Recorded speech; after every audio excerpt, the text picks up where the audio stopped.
Assalamualaikum warahmatullahi wabarakatuh. Alhamdulillah alladzi bi ni'matihi tatimmus shalihat. Segala punya yang kebaikan menjadi sempurna. Yang alhamdulillah kita bisa bersua kembali untuk merefresh keimanan kita. Keimanan kita karena kata yakhlaqu fi jawfi ahadikum, iman itu bisa usang. Innal iman la yakhlaqu fi jawfi ahadikum kama yakhlaqu thawb. Sebagaimana baju itu bisa usang karena sering. Lalu apa yang harus dilakukan seorang hamba? Fasalullaha an yujaddida imanakum. Berdoalah kalian memohon kepada Allah agar Allah memperbaharui keimanan kalian.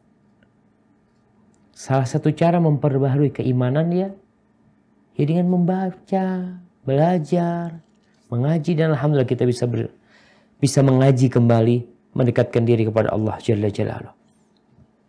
Allahumma salli wa sallim ala sayyidina Muhammadin wa ala alihi wa ashabihi ajma'in. Ya Allah, semoga salawat, salam, berkah dan nikmat-Mu senantiasa Engkau curahkan untuk hamba kekasih-Mu, untuk baginda Nabi kita Muhammad sallallahu alaihi wasallam, untuk keluarga beliau, untuk istri-istri beliau, untuk putra-putri beliau, dan untuk seluruh sahabat Nabi. Semoga Allah meridhai kita bersama mereka. Amma ba'd. Tema kita hari ini berkaitan dengan akhir zaman. Kita tahu tatkala Jibril alaihi salam, tatkala ada seorang laki-laki dengan pakaian yang putih, dengan wajah yang putih, dengan rambut yang hitam, kemudian duduk di hadapan Rasulullah SAW. Lalu dia bertanya, "Ya Rasulullah, akhbirni anil Islam. Beritahu aku tentang Islam." Nabi menjawabnya alaihi salatu wassalam. Lalu dia bertanya lagi, "Akhbirni anil iman. Beritakan kepada aku tentang keimanan." Nabi jawab. Yang ketiga, akhbirni anil ihsan. Beritahu. Yang keempat, lalu Jibril bertanya, akhbirni anis sa'ah. Kasih tahu aku, mata sa'ah, kapan kiamat akan terjadi. Lalu Rasulullah sallallahu alaihi wasallam mengatakan, mal mas'ulu anha bi'a'lama minas sa'il. Yang ditanya tidak lebih pinter, tidak lebih ngerti daripada yang bertanya. Nggak ada yang tahu. Kapan kiamat akan terjadi, tidak ada yang tahu. Rasulullah SAW tidak tahu, Jibril juga tidak tahu, yang tahu hanya Allah Jalla Jalaluh. Lalu Jibril mengatakan, fa'akhbirni an amaratiha. Yang pasti, di berbagai ayat, dalam berbagai surat, Allah Jalla Jalaluh menjelaskan, kalau bumi ini akan hancur. Gunung-gunung akan berterbangan. Bintang-bintang akan tabrakan dan jatuh. Mentari akan terbit dari arah barat. Rembulan dan mentari pun akan dikumpulkan. Subhanallah. Maka kalau bicara tentang kajian akhir zaman, sejatinya yang perlu ditanyakan apa persiapan kita untuk menghadapi akhir zaman tersebut. Pada kesempatan kali ini kita akan mengkaji tentang bagaimana sih menghadapi akhir zaman dan tanda-tanda kiamat itu apa. Anda berharap coba dibaca tentang kapan terjadi kiamat. Karena ribut sekarang. Ada orang mengatakan ya kiamat bentar lagi kayaknya Ustaz. Nggak sampai 20 tahun lagi, nggak sampai 30 tahun lagi. Umur umat Islam tinggal sedikit lagi. Ada ungkapan-ungkapan yang mengisyaratkan seakan-akan tahu kapan terjadinya kiamat. Coba dibaca di surat Al-A'raf ayat 187. Surah Al-A'raf ayat 187.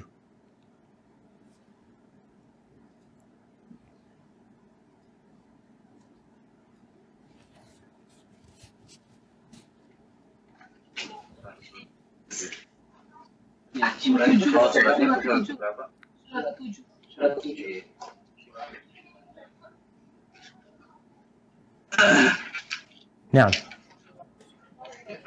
surat ayat itu berapa? 187. 87.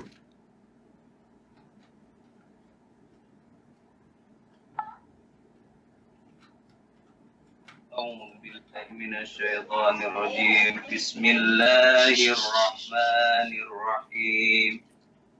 Yas'alunaka 'anis sa'ati ayyana mursaha qul innama 'ilmuha 'inda rabbi la yujalliha liwaqtiha illa hu thaqulat fis samawati wal ardh la ta'tikum illa baghtah yas'alunaka ka'annaka hafiyyun 'anha qul innama 'ilmuha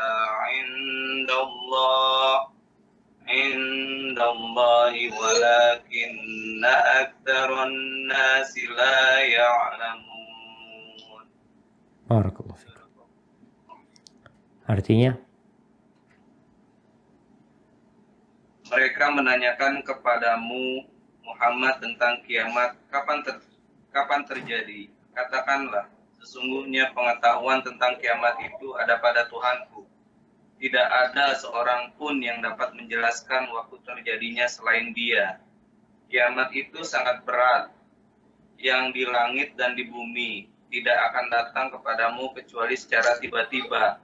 Mereka bertanya kepadamu seakan-akan engkau mengetahuinya. Katakanlah, wahai Muhammad yang dimaksud, sesungguhnya pengetahuan tentang hari kiamat ada pada Allah, tetapi kebanyakan manusia tidak mengetahui. barakallahu fiik. Kita lihat di sini orang pada tanya, kapan kiamat? Orang tuh ingin tahu. Kenapa mereka ingin tahu? Karena banyak kali ayat yang menjelaskan.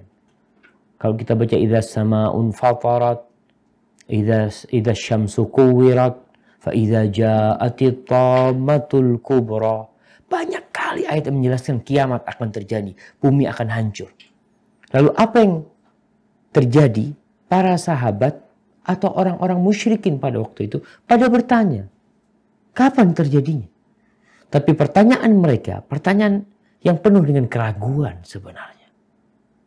Banyak di antara mereka yang tidak beriman dengan adanya hari kebangkitan. Maka Allah sebutkan, nggak ada yang tahu kecuali Allah Jalla Jalaluh. Coba dibaca di surah Al-Ahzab ayat 63. Al-Ahzab ayat 63. Surat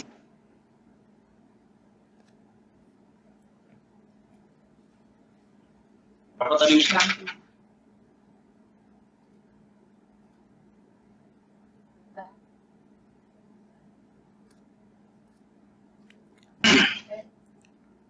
Tiga apa 67 tadi Ustaz? 63. A'udzubillahiminasyaitonirrajim. Bismillahirrahmanirrahim.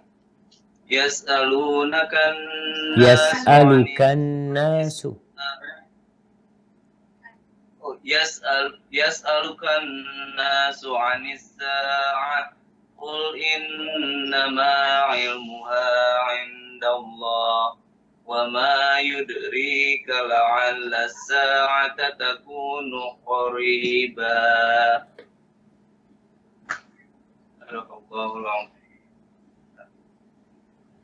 Sehingga Allah akan mengazab orang-orang munafik laki-laki dan perempuan. Ayat 63. Itu. Saya bertanya. 63, oh ya. Manusia bertanya kepadamu tentang hari kiamat. Katakanlah ilmu tentang hari kiamat itu hanya di sini. Hanya di sisi Allah. Dan tahukah engkau boleh jadi hari kiamat itu telah dekat waktunya. Kita lihat nih, orang pada tanya kapan kiamat? Kapan? Zaman itu akan berakhir kapan? Yang diceritakan gunung akan hancur, lautan akan meluap, membara, akan terjadi tsunami yang menghancurkan segala-galanya. Mereka bertanya kapan itu akan terjadi. Maka Allah perintahkan kepada nabinya untuk menjawab pertanyaan tersebut. Dengan mengatakan wallahu a'lam, Allah yang tahu. Qul innama ilmuha indallah. Allah yang tahu. Tapi bisa jadi kiamat itu dekat. Dekat sekali. Maka dikatakan oleh para ulama mengatakan man mata qamat qiyamatu. Orang yang mati kiamatnya udah bangkit buat dia. Orang yang mati itu sudah selesai urusan dia dengan dunia, dia berada di alam yang berbeda, di situ akan bermula tuh kehidupan akhirat. Pintu masuk ke alam akhirat adalah kematian. Maka dijawab di sini yang tahu cuma Allah. Baik. Coba dibaca di surat An-Nazi'at ayat 42-44.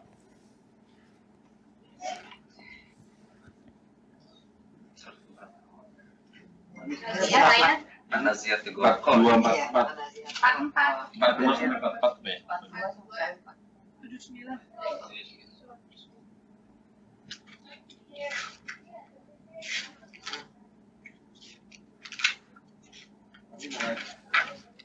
Surat keberapa? 42, 44. 42-44 ya.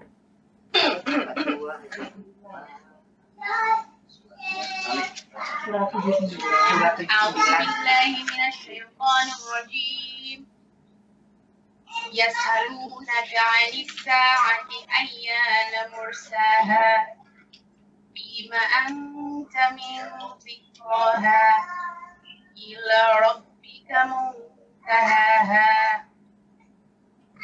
Orang-orang kafir bertanya kepadamu ya Muhammad tentang hari berbangkit, kapankah terjadinya? Siapakah kamu sehingga dapat menyebutkan waktunya? Kepada Tuhan mula dikembalikan kesudahannya ketentuan waktunya. Barakallahu fiik. Inilah beberapa ayat yang menjelaskan bahwa banyak orang yang bertanya tentang kiamat itu, kalau dilihat mereka meragukan. Sehingga jawaban Allah kepada mereka itu jawaban yang sejatinya mencela perbuatan mereka bertanya. Yang perlu ditanyakan itu bukan kapan terjadinya, tapi apa yang kau lakukan untuk menghadapi kiamat tersebut. Jadi kembali kepada awal yang tadi Anda sampaikan, bahwa Jibril alaihissalam sempat bertanya kepada Nabi SAW, kapan kiamat akan terjadi? Maka Rasulullah SAW memberikan jawaban yang ditanya tidak lebih mengerti daripada yang bertanya. Nggak ada yang tahu, engkau sama aku nggak tahu. Terus bertanya, apa tanda-tandanya? Akhbirni an amaratiha. Sebutkan tanda-tanda kiamat itu. Di sini para ulama menjelaskan bahwa tanda-tanda kiamat berdasarkan penjelasan dari Rasulullah SAW terbagi menjadi dua. Yaitu asyratus sa'ah al-kubra wa asyratus sa'ah as-sughra. Tanda-tanda kiamat yang kecil dan tanda-tanda kiamat yang besar. Yang besar ini berdekatan dengan terjadinya kiamat. Adapun yang kecil ini sejak masa Nabi Muhammad SAW, Nabi sudah menjelaskan ayat-ayat itu sudah nampak. Jadi kalau berbicara tentang tanda-tanda kiamat yang kecil, jadi ada yang sudah terjadi. Dari yang dijelaskan oleh Rasulullah SAW. Kita sudah melihat. Manusia sudah bisa mengidentifikasi ini tanda yang ini nih. Udah kelihatan. Ada yang belum terjadi. Ada yang kejadiannya berulang. Ada yang sudah terjadi dan terus selalu ada. Ada yang belum terjadi sampai sekarang ini. Dan nanti pasti terjadi. Nih, contoh dari tanda kiamat kecil yang disebutkan dalam hadis Nabi Muhammad SAW. Nabi mengatakan, u'dud sittan baina yaday sa'ah. Kalian perhatikan. Ada 6 tanda-tanda sebelum kiamat. Ada 6 yang perlu kalian perhatikan. Yang pertama, kata Nabi Muhammad SAW, mauti. Kematianku. Artinya kematian Nabi SAW menjelaskan bahwa kiamat semakin mendekat. Oleh karena itu Rasulullah SAW ketika berpidato, ketika khutbah Jumat, Beliau mengatakan bu'ithu ana wassa'a kahatain. Aku diutus dengan terjadinya kiamat seperti ini. Maka kematian Rasulullah SAW itu adalah tanda kiamat. Yang kedua, thumma fathu Baitul Maqdis. Yang kedua adalah ditaklukkannya Baitul Maqdis. Itu sudah terjadi di masa Umar bin Khattab radhiyallahu taala anhu. Yang awalnya dibawa kekuasaan Romawi, kemudian diambil oleh umat Islam. Itu tanda kiamat. Walaupun kita tahu Baitul Maqdis diambil oleh umat Islam, kemudian dikuasai oleh orang-orang salibin, kemudian kembali ke tangan umat Islam, kemudian setelah itu diambil lagi oleh mereka yang sekarang kondisi Baitul Maqdis ada di tangan orang-orang Yahudi yang menguasai mereka. Semoga Allah membebaskan mereka. Tapi sudah ditaklukkan Baitul Maqdis pada masa Umar bin Khattab radhiyallahu taala. Yang ketiga, thumma mutan ya'khudhu fikum kaku'asil ghanam. Kemudian akan ada wabah penyakit yang menyerang kalian seperti menyerangnya binatang. Binatang yang diserang ya, kemudian sakit, kemudian banyak yang mati. Bagikan wabah penyakit ku'as disebutkan yang menimpa kambing. Tahu-tahu kambing banyak mati. Seperti itu menimpa manusia. Jadi ada wabah yang hari itu mati 5 orang, 10 orang. Dan ini sudah terjadi. Di masa sahabat Anas bin Malik, di masa sahabat Mu'ad bin Jabal, mereka termasuk yang mati kena wabah ta'un. Sebagian sahabat ya, ceritanya Anas sehari dia bisa menguburkan mungkin beberapa orang dari anaknya dia. Karena tewas dengan penyakit ini. Itu sudah terjadi. Kemudian yang keempat, thumma istifadatul mal hatta yu'tar rajulu 100 dinarin fayadhallu sakhitan. Yang keempat, istifadah itu banjirnya harta. Yang awalnya umat Islam hidup dalam kesulitan, ketidakcukupan, tahu-tahu harta itu berlimpah ruah. Sehingga orang dikasih duit 100 dinar, itu marah. Kurang kayak itu. 100 dinar ini jemaah. 400 gram, 425 gram emas. Itu orang gak merasa, aduh cuma segini. Kenapa? Karena banyaknya harta. Apakah itu sudah terjadi? Mungkin. Dan berlanjut. Kita lihat kondisi umat Islam sekarang, subhanallah, berlimpah ruah harta mereka. Dulu mereka sehari puasa, sehari berbuka. Bahkan Rasulullah SAW seringkali berpuasa karena nggak punya apa-apa di rumahnya SAW. Kemudian muncul masa yang begitu banyaknya harta. Banjir harta. Oleh karena itu Rasulullah SAW pernah bersabda mengatakan, Wallahi mal faqr akhsha alaikum. Demi Allah aku tidak takut kalian ditimpa kefakiran. Artinya Nabi dikasih tahu sama Allah akan dibuka nanti kekayaan buat umat Islam. Wa inna ma akhsha an tubsatu alaikumud dunya. Yang aku takutkan dunia itu dibukakan buat kalian.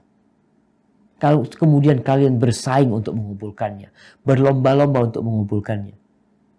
Akhirnya kalian saling hasut, saling iri, saling dengki, saling membenci, saling bermusuhan, maka dunia itu akan menghancurkan kalian. Sebagaimana menghancurkan orang-orang sebelum kalian. Artinya kondisi seperti ini sudah dilewatin oleh umat Islam. Di masa Umar bin Khattab radhiyallahu ta'ala anhu, di masa Umar bin Abdul Aziz, di masa pemerintahan Abbasiyah, itu yang namanya harta jangan ditanya. Kasih 100 dinar marah masih. Nggak bersyukur. Kemudian thumma fitnatun la yabqa baitun minal Arab illa dakhalathu. Kemudian timbulnya fitnah yang tidak meninggalkan satu rumah orang Arab pun melainkan pasti memasukinya. Apa coba? Sebagian ada yang menafsirkan para ulama dulu televisi. Ada yang menafsirkan fitnah, yang setiap rumah itu kemasukan fitnah tersebut. Dan mengatakan mungkin salah satu maknanya adalah seperti parabola waktu itu. Mungkin sekarang internet. Setiap rumah ada. Itu fitnah yang tidak satu rumah pun dari rumahnya orang Arab kecuali kemasukan itu fitnah. Yang awalnya, ya kalau kita lihat ya fitnah internet ya. Atau fitnah sekarang kita fitnah game. Apa aja lah fitnah. Fitnah itu artinya kan ujian, bisa jadi kekacauan, bisa jadi keributan. Bisa jadi maknanya dosa, bisa jadi maknanya kehancuran. Yang setiap rumah kemasukan. Hampir nggak ada di kampung-kampung, di desa-desa, di padang pasir. Fitnah itu akan masuk kemana-mana. Yang awalnya dulu Masya Allah orang habis sholat isya udah tidur, ya udah istirahat. Sekarang begadang. Acara di televisi, ada yang punya televisi sampai ratusan channel. Yang dia pegang remote-nya berpindah-pindah dari satu remote ke remote selanjutnya. Kemana? Dari satu channel ke channel yang lainnya. Nggak berhenti-berhenti. Ini fitnah. Yang masuk ke rumah setiap orang. Thumma hudna. Kemudian perdamaian. Akan terjadi perdamaian, gencatan senjata. Takunu bainakum wa baina Banil Asfar. Perdamaian itu terjadi antara kalian dengan orang-orang disebutkan Banil Asfar. Orang-orang yang kuning. Maksudnya adalah orang-orang Romawi. Terjadi perdamaian antara kalian sama mereka. Yang awalnya berperang, kemudian mereka damai. Fayaqdiruna fayatunakum tahta thamanina waya. Kemudian mereka nanti akan berkhianat. Jadi yang terjadi sekarang ini Banil Asfar ini siapa? Jamaah. Sekarang yang mewakili orang Romawi ini siapa? Nah. Jamaah.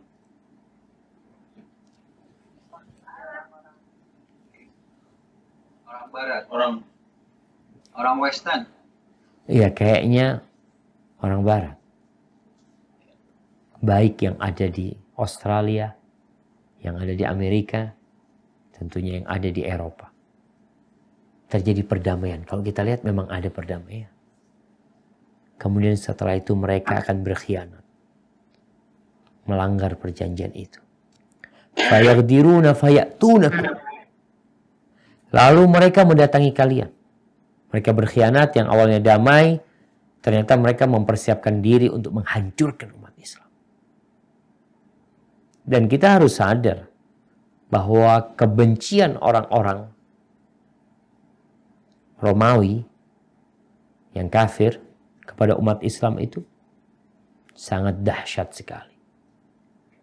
Walaupun secara, ya teman-teman tahulah yang hidup di Amerika bagaimana kebencian mereka. Walaupun mungkin ada di antara mereka yang baik ya, yang mereka tidak menzalimin kita tetap harus berbuat baik kepada mereka. Tapi Nabi SAW menjelaskan bahwasanya mereka nanti akan berkhianat, melanggar perjanjian tersebut. Lalu mereka datang membawa 80 pasukan. Tahta kulli ghaitin 12,000. Di setiap pasukan itu 80 kelompok besar ya. Setiap kelompok itu ada 12.000 orang. Jadi berapa jumlah mereka? 12.000 Iya banyak lah, dihitung lah berapa. 80 kali 12.000. 960.000.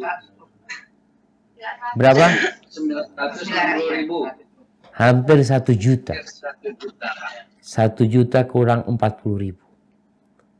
Artinya mereka akan datang menyerang. Itu kata Nabi SAW salah satu tanda kiamat. Ini tanda kiamat kecil. Belum tanda kiamat yang besar. 6.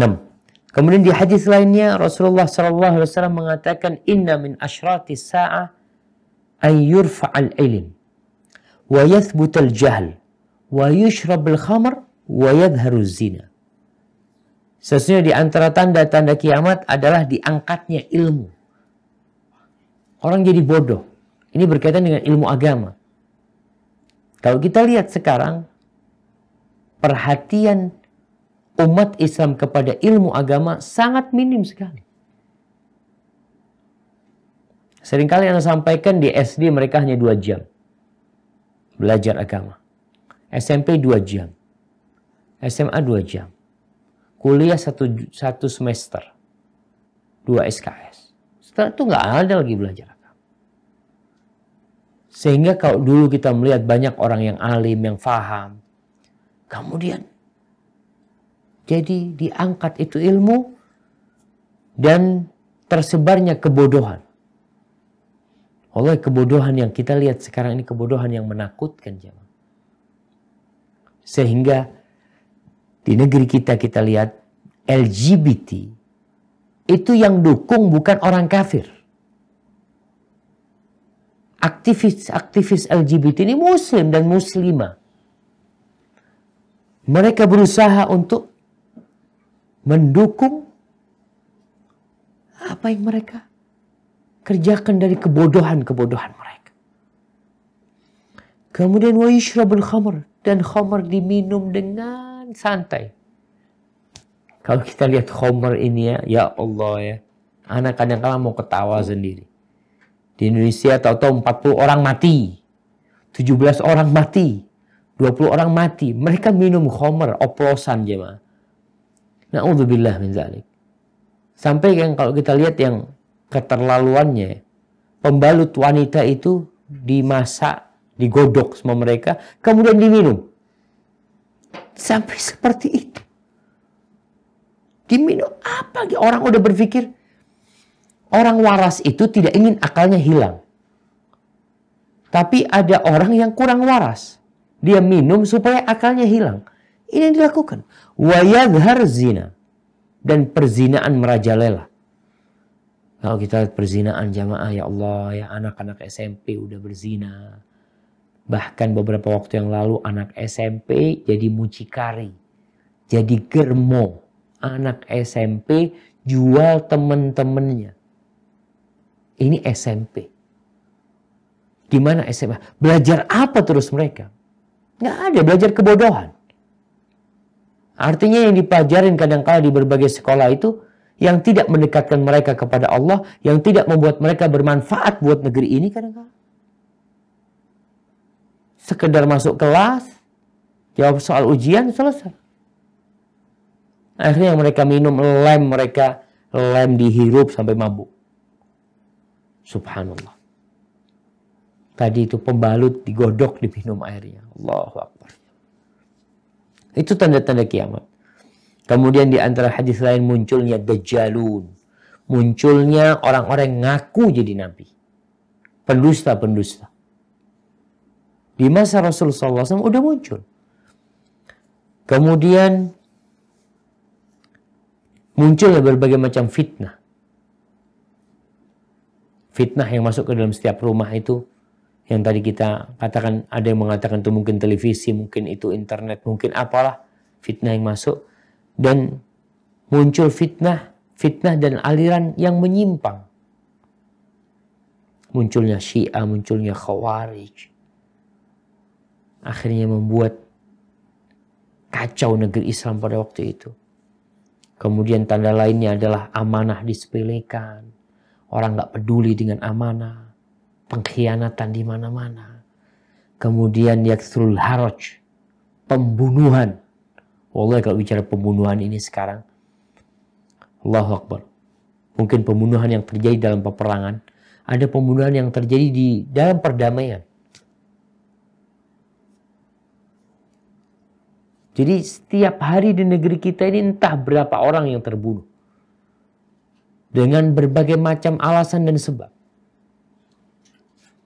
Kemudian sering terjadinya gempa. Itu termasuk tanda-tanda kiamat kecil. Taksuruz zalazil. Dan di negeri kita ini sekarang Allah apa namanya gempa itu. Kalau baca berita tiap hari. Mungkin yang lebih mengerti tentang gempa ini, ada badan yang senantiasa mengecek gerakan-gerakan yang ada dalam bumi. Kemarin anak ke Palu, anak sholat sebelum subuh, sholat witir waktu itu. Anak pas tasyahud, anak merasakan goyang. Anak goyang.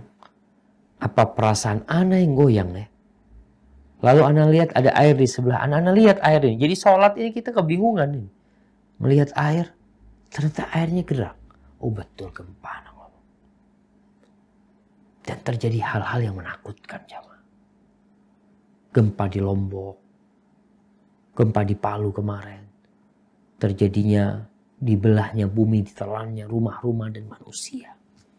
Itu tanda. Allah menyebutkan idza zulzilatil ardu zilzala, bumi itu akan digerakkan nantinya. Yang sekarang itu gerakan-gerakan yang kecil-kecil yang hanya mematikan satu kampung, menghilangkan satu kota, menghilangkan satu pulau, itu kecil.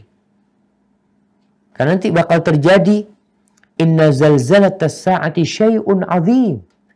Sesungguhnya goncangan hari kiamat nanti itu sesuatu yang dahsyat sekali. Tidak seperti yang ada sekarang. Ini pelajaran buat kita. Agar kita siap-siap. Mereka udah mati. Ditelan bumi. Mereka menghadapi kiamat mereka sudah. Kita yang hidup seharusnya ambil pelajaran. Adapun tanda-tanda kiamat besar. Rasulullah sallallahu alaihi wasallam dalam hadis Hudzaifah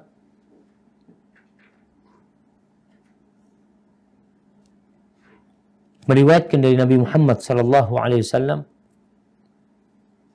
bahwa Nabi alaihi salatu wasallam mengatakan innaha lan taquma as-sa'ah hatta tarawna qablaha 10 ayat. Kiamat tidak akan terjadi sampai manusia melihat 10 tanda sebelumnya. Ada 10 tanda. Ini tanda-tanda kiamat yang besar. Ada 10. Yang pertama, beliau menyebutkan ad-dukhan. Adanya kabut asap yang bakal menggiring manusia nanti dari arah Yaman. Atau ada kabut yang gelap gulita. Nanti api yang dari Yaman itu api, munculnya api nanti dari Yaman ya. Ini kabut yang gelap. Kemudian adanya Dajjal. Yang ramai katanya, oh ternyata Dajjal udah lahir tuh. Ada anak dengan mata satu ya. Udah lahir di daerah antara Syam dengan Irak sana. Anak itu sudah disembunyikan katanya dia adalah Dajjal. Wallahu a'lam. Yang jelas nanti akan keluar Dajjal yang cerita lahirnya tidak diceritakan sama kita. Tapi pertumbuhannya diceritakan. Bagaimana dia awalnya adalah ya manusia biasa, kemudian nanti mengaku jadi raja, mengaku jadi nabi, akhirnya mengaku jadi Tuhan nantinya Dajjal. Maka disebut orang yang aku jadi nabi itu Dajjal. Tapi nggak sampai dia nanti mengaku menjadi Tuhan. Ada dabbah. Ada binatang yang bisa berbicara nantinya. Yang memberikan tanda-tanda kepada manusia ini orang beriman, ini orang munafik. Nanti akan terjadi. Kemudian turunnya Nabi Isa alaihissalam. Kemudian matahari terbit dari barat. Kemudian munculnya Ya'juj dan Ma'juj. Kemudian terjadinya khasaf. Khasaf itu likuifaksi. Apa bahasanya? Yang terjadi seperti di Lombok itu? Likuifaksi. Iya. Likuifaksi. Itu apa arti bahasa Indonesianya? Tanahnya jadi liquid. Tanahnya itu jadi mencair. Akhirnya apa yang ada di dalamnya itu kesedot. Ada di atas. Iya. Tapi yang Anda lihat di Lombok itu, yang di mana di Palu itu ada 2. Ada yang memang ya, tanahnya cair, jadi basah. Itu basah. Tapi ada yang ambles. Faham? Lumpur itu. Ya. Ada yang lumpur itu anak berangkat ke tempatnya apa namanya. Tapi ada yang di Petobo itu bukan lumpur anak ke sana. Tapi ambles. Sehingga ketika anak ngobrol sama Pak Haji Abdurrahman, dia cerita, ketika anak pulang dari masjid Ustaz, anak lihat di situ debu jadinya. Jadi debu nggak kelihatan Ustaz. Tahu-tahu sudah ambles. Itu masuk likuifaksi apa bukan? Iya. Tanya Pak. Nanti saya tanya Pak. Nantilah tanyalah. Tapi yang jelas tanda-tanda kiamat itu akan terjadi tiga amblesnya tanah. Artinya tahu-tahu sebuah kota hilang. Kalau yang terjadi ini baru sedikit. Itu akan terjadi di timur, di barat nantinya. Di tempat-tempat yang mungkin padat penduduk, sebuah kota jadi hilang. Tinggal cerita saja. Itu tanda kiamat yang sudah besar. Berkaitan dengan tanda-tanda kiamat yang besar ini, coba kita lihat yang pertama, keluarnya Dajjal. Kita anggap sebagian ulama menyusunnya seperti ini. Yang bakal terjadi pertama adalah Dajjal. Dajjal itu tanda kiamat besar di bumi yang pertama. Nanti ada tanda kiamat besar yang di langit disebutkan terbitnya matahari dari arah barat nantinya. Berkaitan dengan Dajjal ini yang banyak jadi pembicaraan ya. Rasulullah SAW menyuruh kita untuk berlindung dari Dajjal. Karena fitnahnya Dajjal ini sangat menakutkan sekali.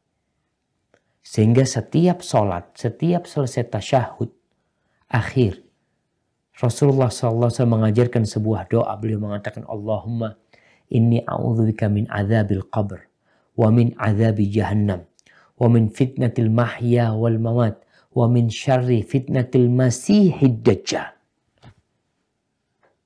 Dan aku berlindung dari fitnahnya Dajjal. Kenapa Rasulullah SAW bisa takut seperti itu dengan Dajjal? Karena Dajjal ini memiliki kemampuan yang di luar nalar manusia. Manusia nggak bisa melakukan itu. Gitu. Kalau dari rupanya, Dajjal ini buruk rupanya. Buruk rupanya karena dia picak sebelah mata, yang satunya juga cacat. Tapi dia memiliki kekuatan yang dahsyat yang Allah berikan kepada dia. Dia itu lewat satu kampung yang sudah mati. Dia bisa keluarkan harta karun dari kampung tersebut. Sehingga harta karun itu terbang ngikutin Dajjal. Di tangan kirinya ada, tangan kanan dan kirinya ada surga dan neraka. Kalau dia bunuh orang yang tidak beriman sama dia, dia masukkan ke apinya Dajjal. Kata Nabi SAW, dia akan dapati apinya itu sebenarnya dingin dan sejuk buat dia. Tapi manusia melihat hal-hal seperti itu, dia jadi terfitnah. Ada tulisan kafir di jidatnya yang akan dibaca oleh setiap muslim, baik yang buta huruf atau yang bisa baca. Yang buta huruf bisa baca, yang bisa baca akan melihat tulisan tersebut. Namun Dajjal tidak akan bisa masuk ke Mekah dan Madinah. Dan dalam hadis lain ditambahkan ke Masjidil Aqsa dan Tursin.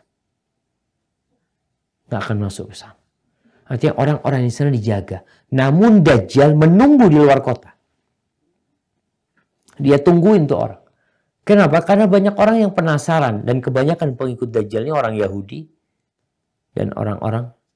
Dan wanita juga banyak yang mengikuti Dajjal. Karena perempuan ini suka penasaran. Dia kepingin tahu gimana sih Dajjal ini kayak apa rupanya, kepingin tahu. Sampai sana, kalau kita lihat orang ketika ngelihat Dajjal, dia bisa menghidupkan yang mati. Padahal nggak bisa. Dajjal itu ketika ada orang yang kepingin yakin bahwasanya Dajjal itu Tuhan, Dajjal bertanya kepada dia, kamu percaya nggak sama aku kalau aku hidupkan kedua orang tuamu? Percaya, dihidupkan orang tuanya. Ada dua jin yang berwujud orang tua dia. Akhirnya orang itu beriman.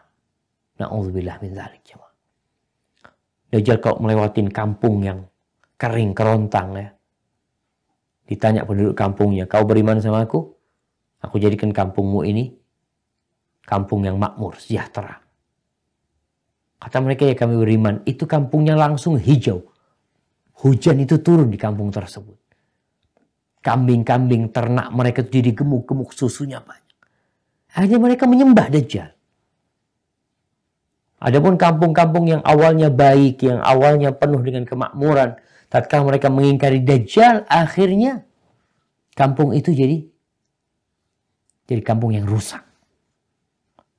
Jadi fitnahnya Dajjal adalah fitnah yang sangat besar sekali. Oleh karena itu kita dianjurkan untuk menghafal awal 10 ayat pertama di surah Al-Kahf. Jadi ketika seorang muslim membacakan hal itu, insya Allah dia akan selamat dari fitnah Dajjal. Maka ingat, kebanyakan pengikut Dajjal itu adalah orang-orang Yahudi Asfahan. Disebutkan oleh Nabi SAW akan mengikuti Asfahan, ini daerah di Iran sana. Kalau akan mengikuti Dajjal 70.000 Yahudi Asfahan. 70.000 Yahudi Asfahan. Yang mereka pakai jubah hijau nantinya. Dikatakan itu mengikuti Dajjal. Yang berada di Persia sekarang sana. Kemudian bangsa Arab Badui yang mereka hidup di daerah-daerah padang pasir, yang mereka ikut curah hujan, yang mungkin secara keilmuan mereka kurang. Wallahi jamaah, kita nih kadang-kala percaya sama seorang pembohong. Tanda-tanda kiamat.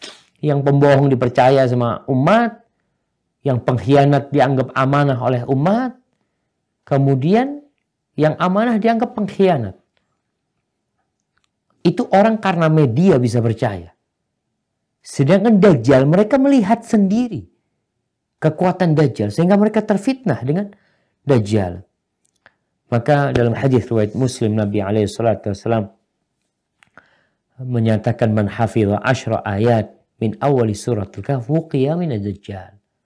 Barang siapa yang hafal 10 ayat dari awal surat Al-Kahfi, maka dia akan dijaga dari Dajjal. Artinya gini, Dajjal ini bakal keluar. Entah ketika itu kita hidup atau tidak.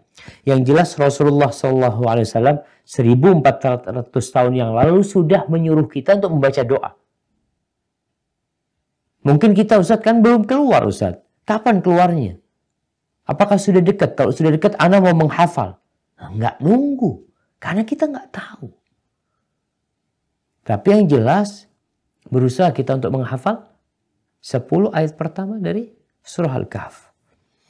Itu berkaitan dengan Dajjal. Kemudian tanda yang kedua, jadi tanda yang besar ini dimisalkan oleh Nabi SAW seperti ikatan khazar. Kalau kita contohkan tasbih ya, atau mutiara yang dikasih tali, kalau digunting itu tali, terlepas satu yang lainnya ikut merotol ya bahasanya itu. Merotoli seperti itu. Jadi ketika Dajjal muncul, Nabi Isa akan turun. Nabi Isa turun nanti di Indal Manaratil Bayda. Nabi Isa belum meninggal dunia. Nabi Isa turun di Menara Putih yang ada di Damaskus sana. Ketika Imam Mahdi sedang hendak sholat subuh bersama pasukannya untuk menghadapi Dajjal. Ingat, Imam Mahdi ini namanya Muhammad bin Abdullah. Dari keturunannya Hasan bin Ali. Bukan dari keturunan Husain.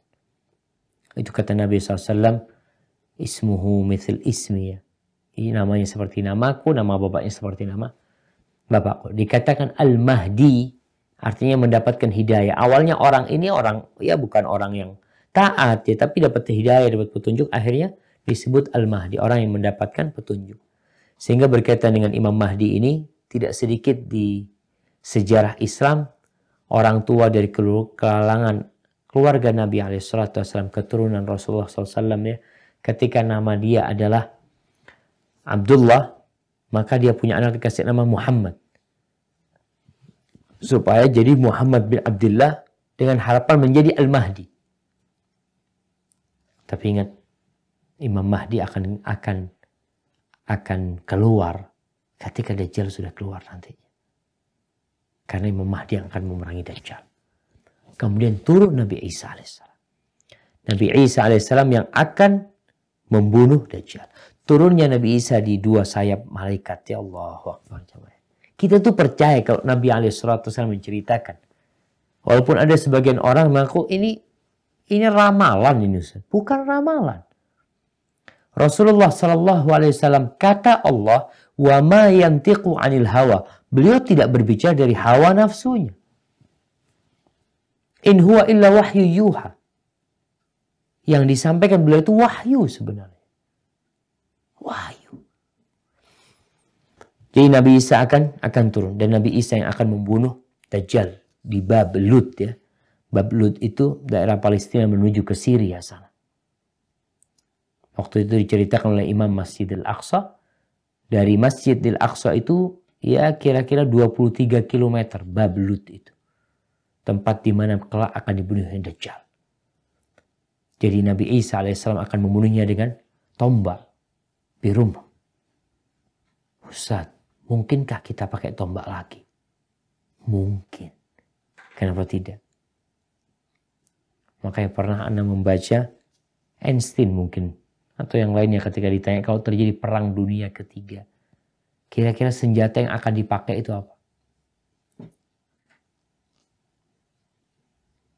Apa jemaah? Kalau terjadi perang dunia ketiga. Nuklir. Iya, setelah nuklir dipakai, habis semuanya, terus pakai apa mereka senjata? Bambu runcing. Bambu runcing lagi. Nggak ada, ketika nuklir jatuh semuanya habis.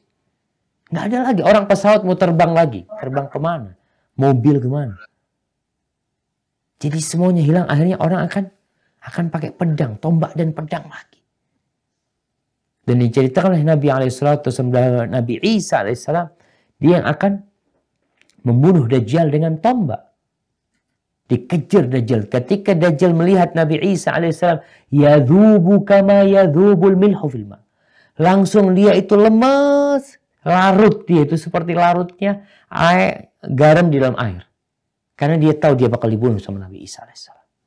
Dajjal udah punya ilmunya tentang itu. Kemudian keluarnya Ya'juj dan Ma'juj. Ya. Allah cerita Ya'juj dan Ma'juj di mana dalam Al-Quran Al-Karim? Jamaah. Kafi. 2 kali Allah sebutkan Ya'juj dan Ma'juj dalam Al-Quran Al-Karim. Coba dibaca.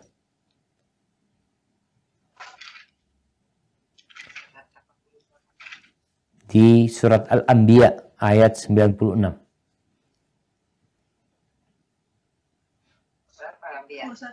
Al-Anbiya ayat Surat ayat 96.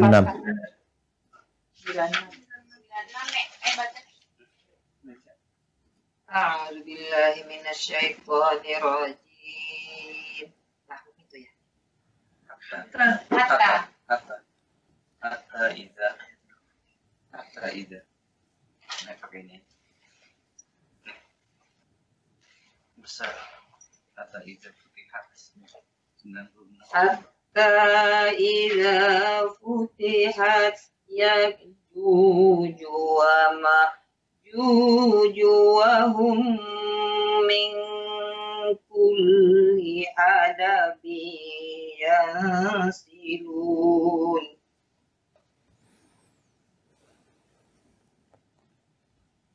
Hingga apabila tembok Ya'juj dan Ma'juj dibukakan dan mereka turun dengan cepat dari seluruh tempat yang tinggi.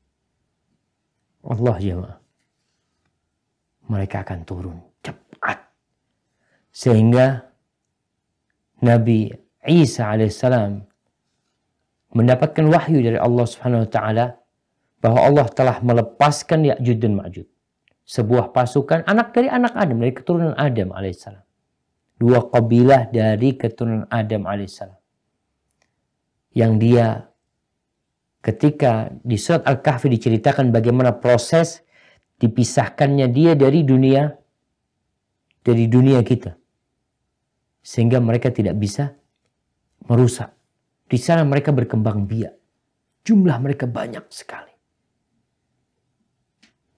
Dan mereka ketika akan bergerak, Allah mewahyukan kepada Nabi Isa alaihissalam, bahwa ini ba'athu laka ibadan la qibala laka bihim.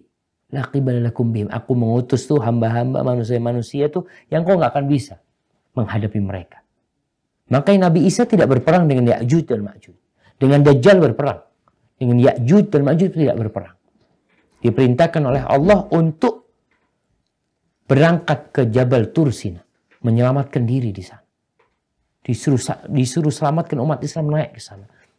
Ya'juj dan Ma'juj akhirnya datang ke daerah Syam. Mereka melewatin Tiberias. Ingat, ada yang berpendapat bahwasanya salah satu tanda kiamat itu keringnya danau Tiberias. Kapan keringnya? Keringnya itu ketika habis diminum oleh Ya'juj dan Ma'juj.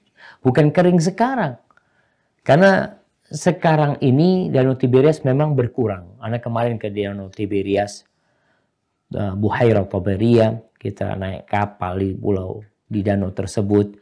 Memang berkurang airnya karena dipakai oleh orang-orang Yahudi untuk mengairi sawah. Dari sana itu. Diambil airnya oleh mereka. Tapi tanda kiamat nantinya ketika akhir pasukan Ya'juj dan Ma'juj itu melewatin danau Tiberias, dia mengatakan laqad kana fi hadza ma. Ini awalnya ada air di sini, habis nih. Makanya Dajjal dalam kisah Tamim Ad-Dari ketika dia bertanya tentang danau Tiberias, gimana kondisinya, apa ada airnya? Oh, ada airnya, banyak airnya, kata dia. Oh, dia nanti akan kering. Keringnya kapan? Diminum oleh Ya'juj dan Ma'juj. Allah jemaah. Akhirnya Allah ketika sudah mengeluarkan mereka dan Nabi Isa alaihissalam menyelamatkan umat Islam ke Jabal Tursina, itu Ya'juj dan Ma'juj seakan-akan sudah berkuasa mengalahkan semuanya. Kemudian dia mengatakan, katanya, kita ini udah kalahkan penduduk bumi. Kita sekarang serang penduduk langit. Dengan panahnya mereka melempar panahnya ke langit. Panah itu balik ada darahnya. Ujian buat mereka. Dengan kesombongan mereka. Udah selesai, udah habis. Penduduk bumi kalah, penduduk langit kalah. Sudah. Ketika itu Allah kirim ulat di leher mereka. Mati semuanya. Maka di sini kalau kita ngelihat, Allah mengatakan, "Iyan surkumullah fala ghalibalakum." Coba dibaca firman Allah. Di surah Ali Imran insyaAllah.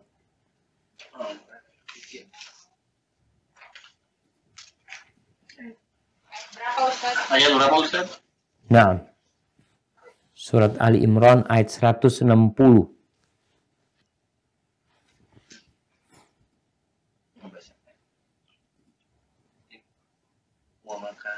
Iya. 160. A'udzubillahiminasyaitonirrajim. Bismillahirrahmanirrahim.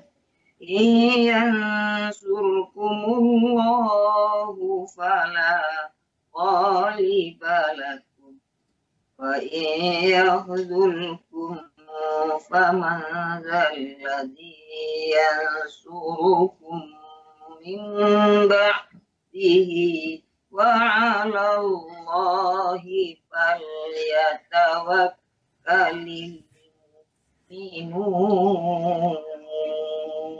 Masya Allah, suaranya bagus banget ini. Barakallahu fiik. Nah, kayak Nenek saya. Nen, ini Nek, Masya Allah Nek. Yang anak-anak nggak bisa baca kayak nenek kayaknya Nek. Barakallahu fiik. Kayaknya ilmunya harus diajarkan itu Nek. Mumpung ada di sana itu.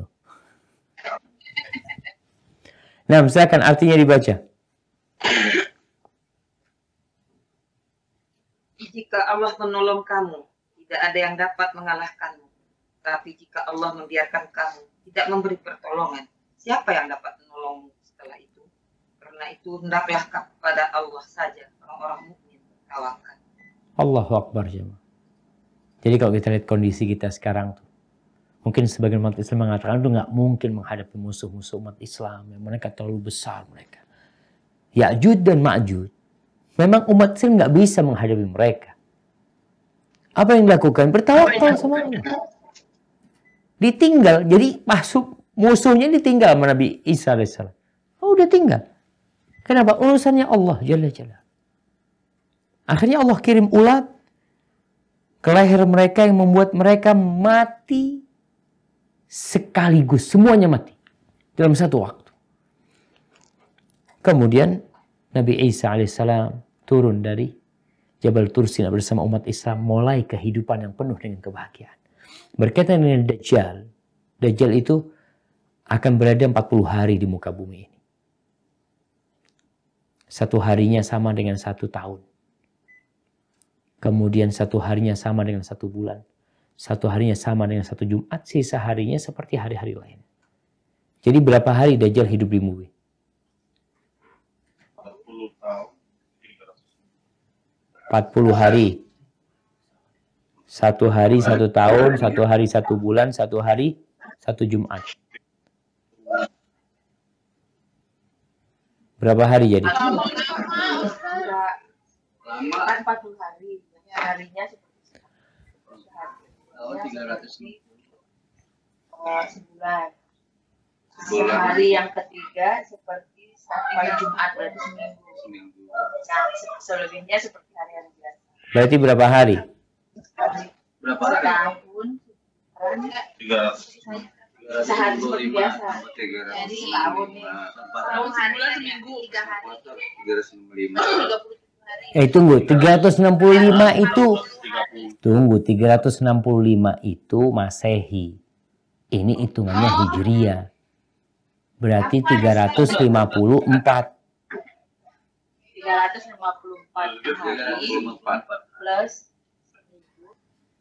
plus 30. Plus 30. plus 7. plus 7 Plus 7. Matematika Kira-kira berapa? sama 33. Kayaknya nggak ada yang lulus matematikanya ini.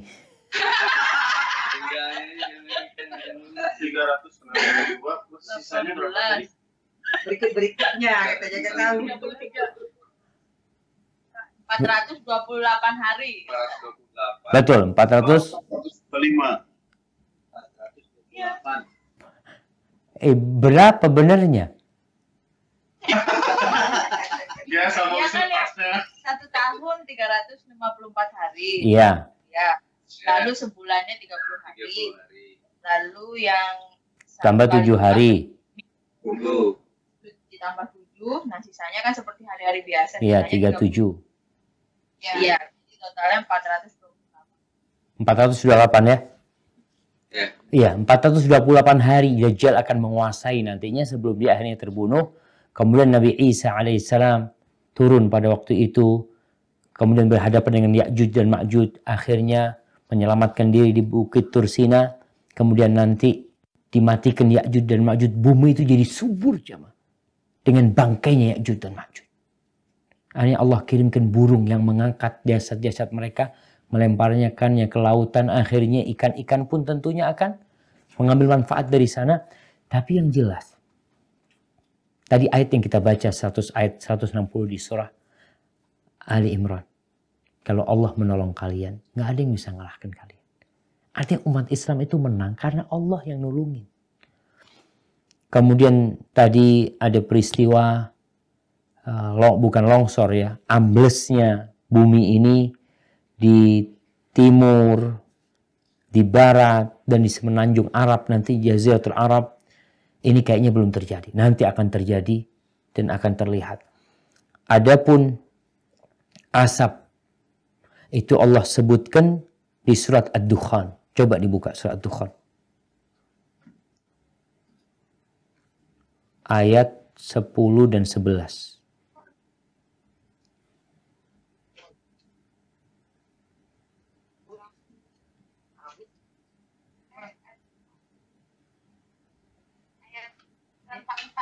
Ayat berapa ayat 10-11. 10-11 dari para paket. Ya. Bismillahirrahmanirrahim. Fartaqib yawma ta'tis sama'u bidukhanin mubin. Yaghshanna sahada 'adzabun alim. Rabbana kshif 'anna al-'adzaba inna mu'minun. Anna lahumul dzikra wa qad ja'ahum rasulun mubin. Barakallahu fiik. Nah, artinya Maka tunggulah pada hari ketika langit membawa kabut yang tampak jelas, yang meliputi manusia. Inilah azab yang pedih. Mereka berdoa, ya Tuhan kami, lenyapkanlah azab itu dari kami. Kami akan beriman. Bagaimana mereka dapat menerima peringatan padahal sebelumnya pun orang Rasul telah datang memberi penjelasan kepada mereka. Kemudian mereka berpaling darinya dan berkata, dia orang yang menerima ajaran dari yang lain, orang yang gila. Kalau Nah, barakallahu fiik. Jadi berkaitan dukhan ini ada dua penafsiran para ulama. Yang pertama ditafsirkan, jadi orang akan ditimpa kelaparan sehingga mereka karena tidak ada makanan, tidak ada minuman, mereka melihat seakan-akan gelap langit dan bumi ini. Tapi pendapatnya dipantah oleh para ulama. Itu hayalan berarti dia. Karena lapar kemudian melihat ada asap. Tapi di sini Allah sebutkan enggak. Memang nanti kan. Akan ada dukhan. Yauma ta'tis sama. Disuruh nunggu itu. Langit datang dengan asap yang nyata sekali. Yang meliputi manusia. Dan mereka mengatakan hadza azabun alim. Mereka ini azab yang pedih. Itu sebelum terjadinya kiamat. Dan Rasulullah SAW dalam hadis riwayat Imam Muslim, beliau menjelaskan bahwa badiru bil a'mali sittan. Kalian segera beramal sebelum datang 6 perkara. Yang pertama terbitnya matahari dari tempat tenggelamnya. Kemudian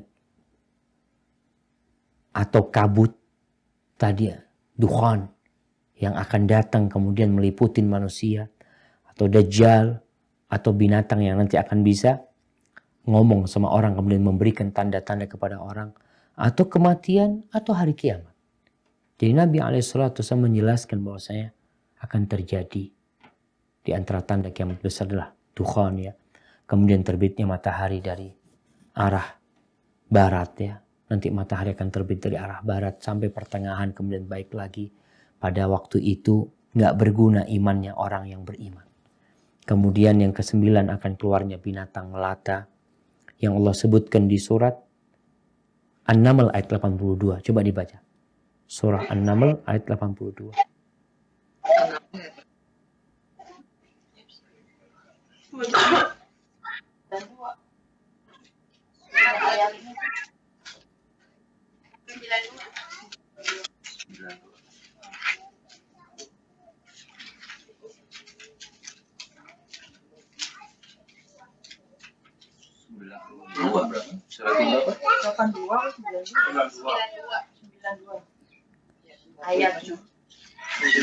Ayat 82.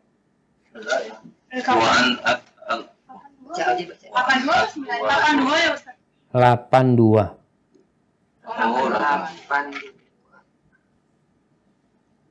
Wa yauma nahsyuru Wa idza wa idza waqa'a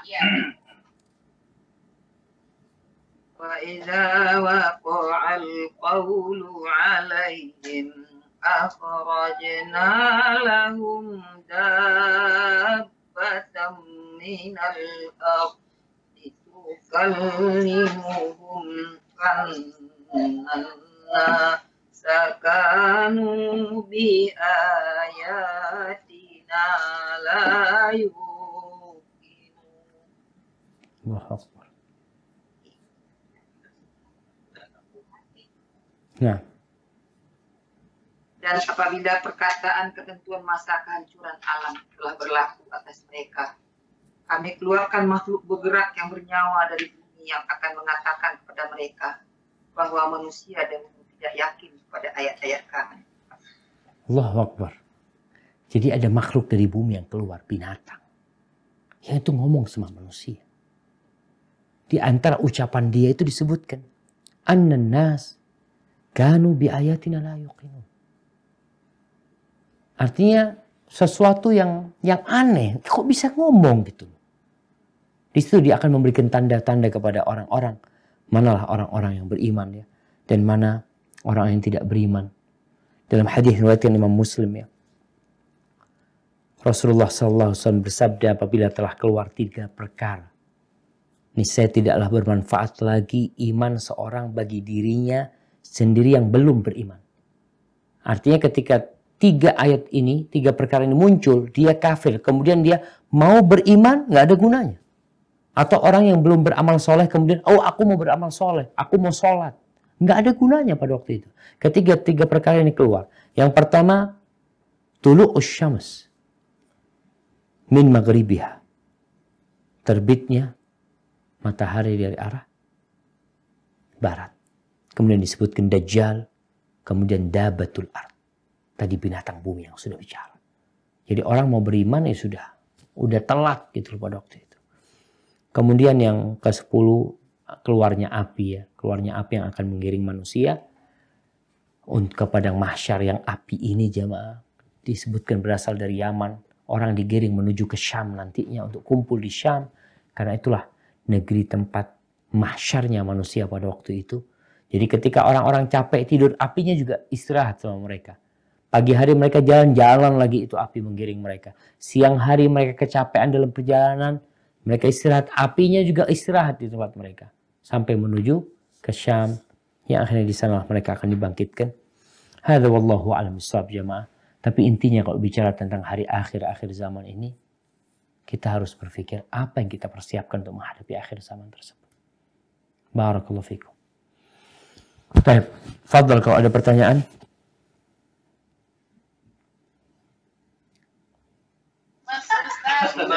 Masih shock. Gimana?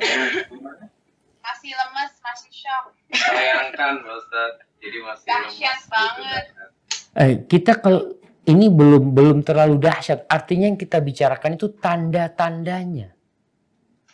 Ketika kiamat terjadi, nggak bisa kita bayangin jamaah. Ketika bintang bertabrakan ya.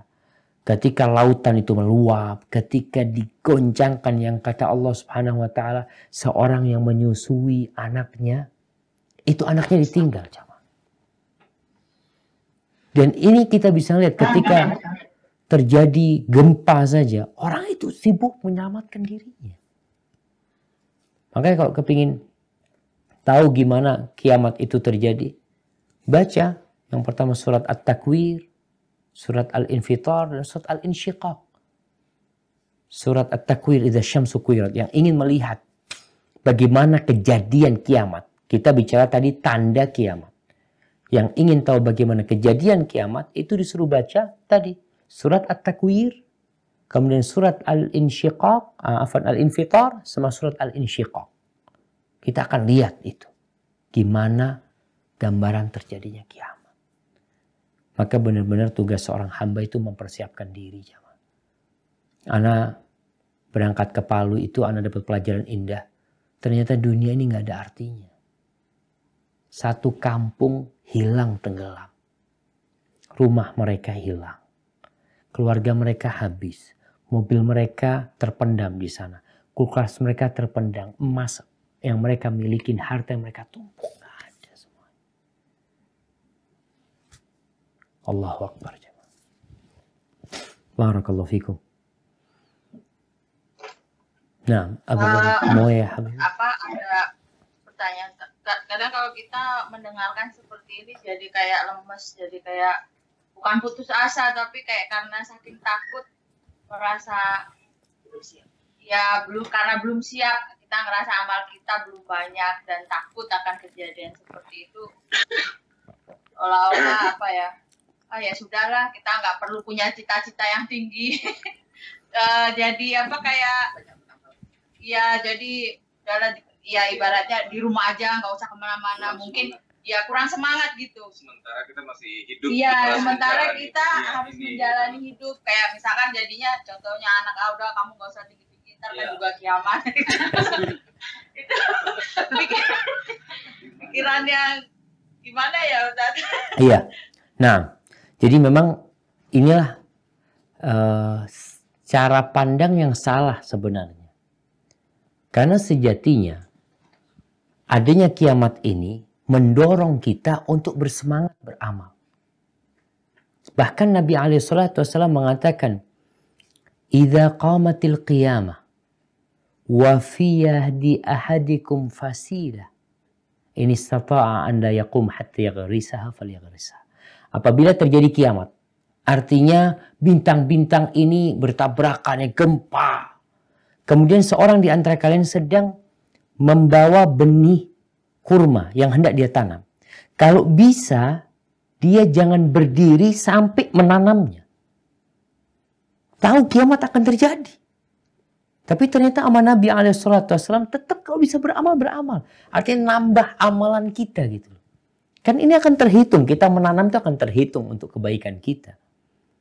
Padahal kita tahu kalau kita tanam itu kiamat ya apa gunanya. Itu bukan urusan kita. Tugas kita adalah beramal. Sehingga dengan kita berpikir kiamat itu, yang perlu ditanamkan di diri kita adalah kita tidak berambisi dunia. Ambisi kita akhirat. Tapi tetap beramal. Seorang muslim harus kaya. Harus punya cita-cita tinggi, memberikan manfaat kepada umat. Sehingga kita dalam kehidupan ini berlomba-lomba meraih derajat yang tinggi di tempat yang abadi. Jadi kalau bisa kita punya uang memang 1 miliar, 2 miliar, 10 miliar. Kalau bisa kita punya 100 miliar. Tapi bukan untuk dunia kita. Karena kita tahu duit ini mau dikasih. Ana punya duit 100 miliar Ustaz. Ana mau taruh di mana nih duit?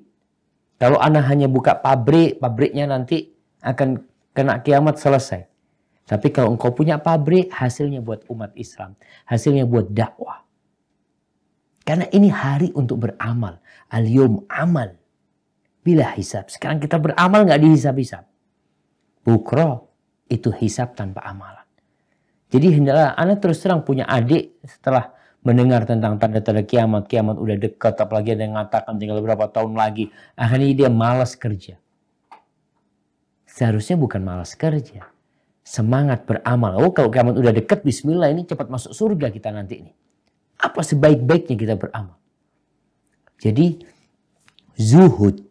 Zuhud.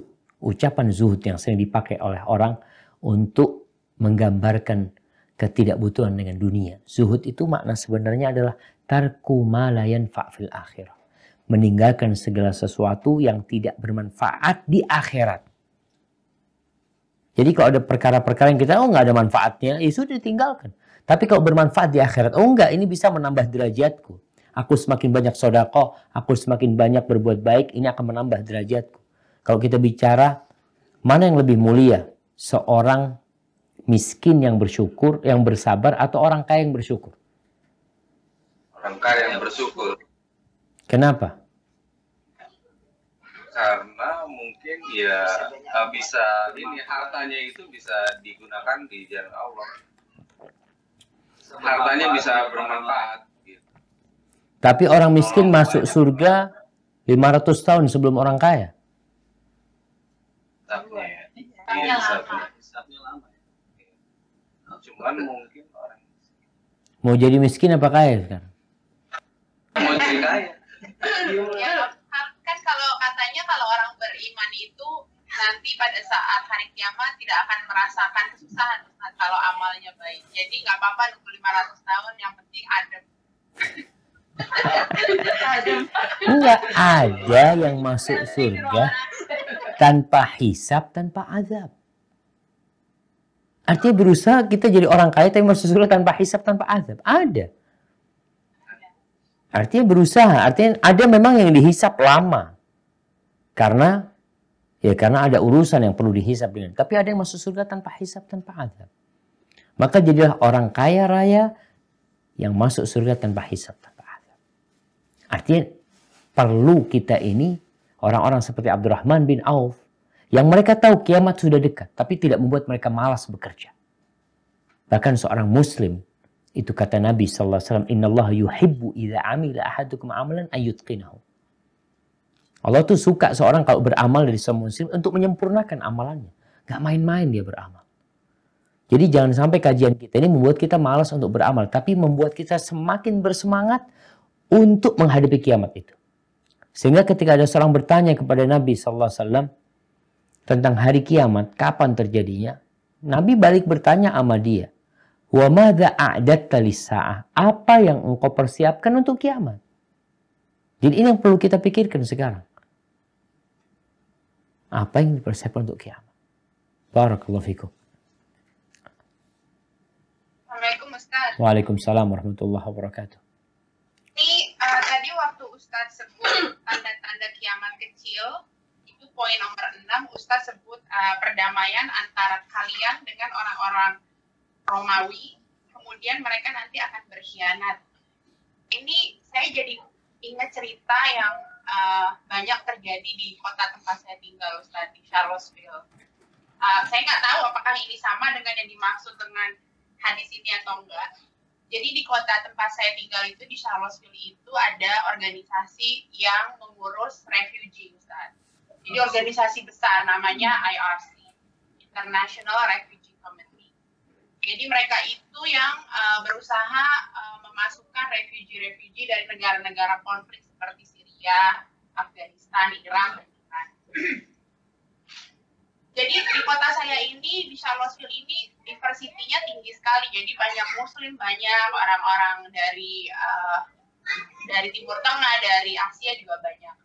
Tapi kenyataan yang terjadi di lapangan adalah ketika refugee itu masuk, banyak organisasi-organisasi seperti dari Yahudi, seperti dari gereja, mereka itu membantu refugee itu habis-habisan, Ustaz, dari segi finansial, dari segi konsultasi, dari segi rumah kerja. Jadi, subhanallah Ustaz, ini kenyataan yang saya dengar langsung dari kebenaran kita banyak bantu ya di masjid di sana. Refugee itu banyak yang meninggalkan masjid, Ustaz. Karena mereka itu dengan materi. Ya, mereka jadi ketika masuk Amerika, mereka langsung dibantu dengan organisasi-organisasi yang mengatasnamakan Kristen dan Yahudi. Jadi mereka lupa, Ustaz, sama identitas Islamnya. Subhanallah. Jadi ternyata setelah ini, dan kita sebagai Muslim karena kita juga sedikit dan kita mungkin finansial kita juga nggak terlalu kuat, jadi kita hanya bisa membantu seadanya, nggak seperti mereka yang benar-benar jor-joran gitu, Ustaz. Jadi saya kepikiran waktu Ustaz mention ini, subhanallah gitu, ini kayak benar, it happen, ini kejadian gitu. Dan saya lihat sendiri kenyataannya memang benar. Jadi mereka membantu, tapi kenyataannya ketika setelah membantu mereka berkhianat. Nah.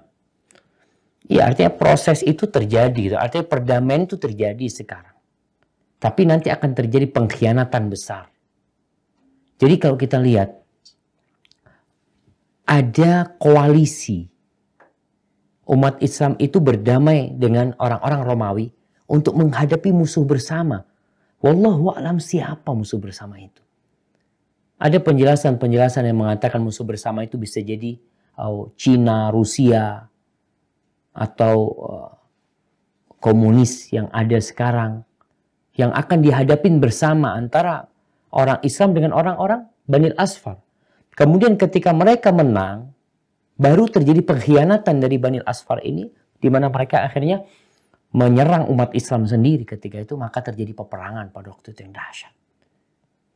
Jadi kalau yang dilakukan oleh orang-orang Yahudi dan Nasrani tadi berusaha untuk membantu umat Islam, tapi ada udang di balik batu yang mereka ingin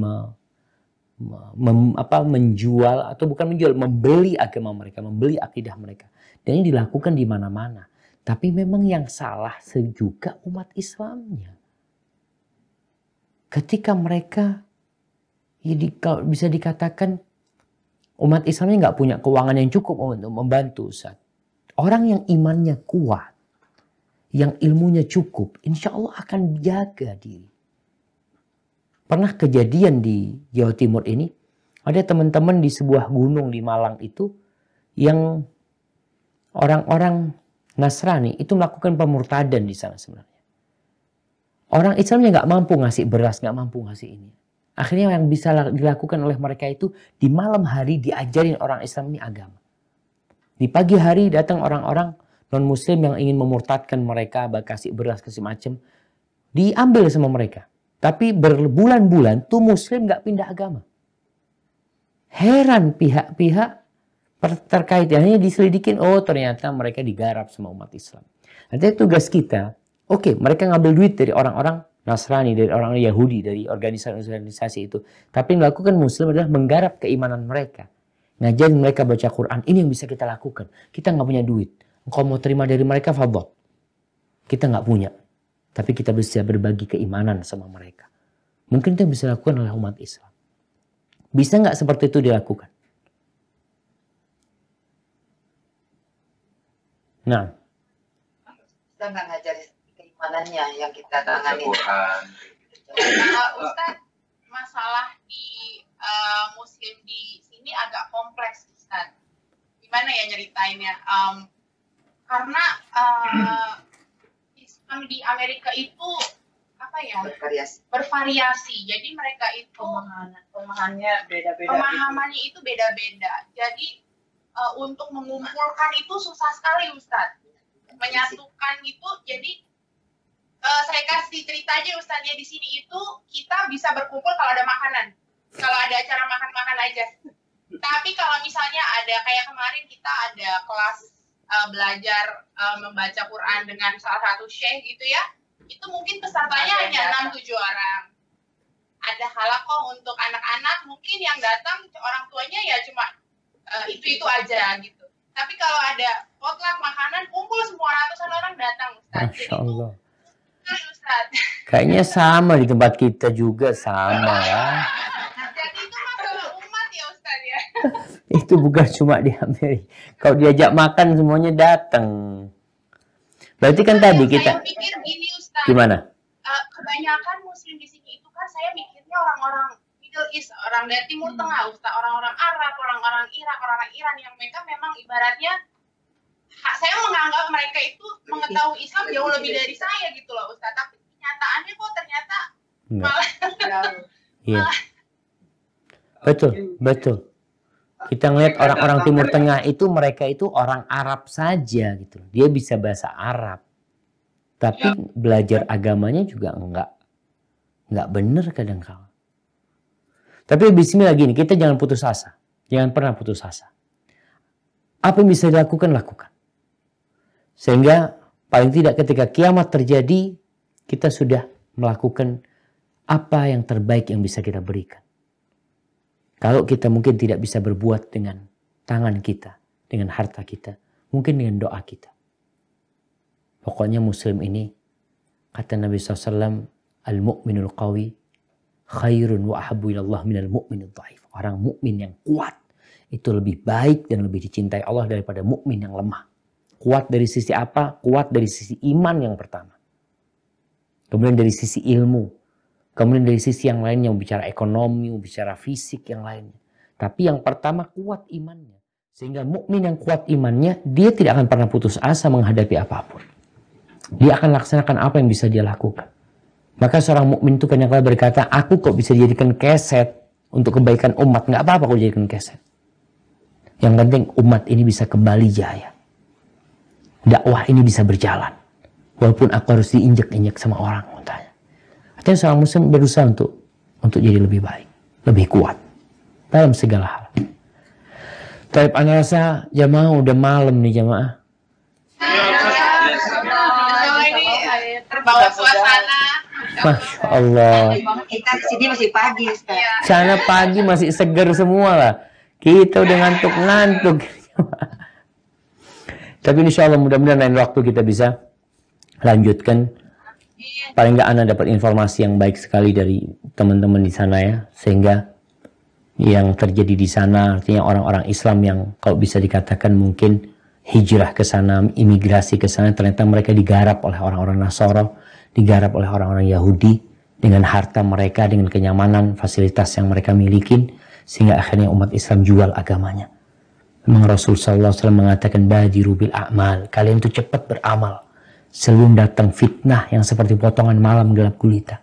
Yusbihur rajul mu'minan, pagi harinya beriman, sore harinya kafir. Sore harinya beriman, paginya kafir. Kenapa mereka melakukan itu?